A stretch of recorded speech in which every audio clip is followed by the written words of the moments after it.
La dystopie de Noémie Gauthier est vraiment excellente. Elle n'a rien envié à tous les auteurs américains qu'on connaît. C'est un univers qui est excessivement bien ficelé, très bien construit. On a de la difficulté à croire en fait qu'elle ait imaginé cet univers-là aussi jeune.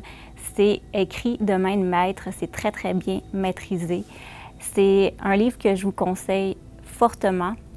Et vous allez voir, on a des personnages qui ne sont pas unidimensionnels, ils sont tout en nuances et c'est ce qui fait aussi la beauté de la chose. Ce n'est pas qu'un roman d'action. On a des personnages complexes qui vivent toutes sortes d'émotions, positives, négatives. On est devant un roman qui est tout à fait achevé et qui nous laisse sur notre faim parce que la fin du tome 2, je vous le dis, va vous donner envie de lire le tome 3 immédiatement.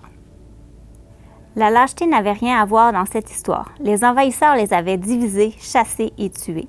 Survivre comportait certains risques, certaines complications. Joey se remémora ces 6 années passées dehors avec ses amis, à se demander s'il serait toujours vivant le lendemain, si la guerre finirait la semaine suivante ou jamais, si d'autres personnes allaient enfin les trouver et les sauver.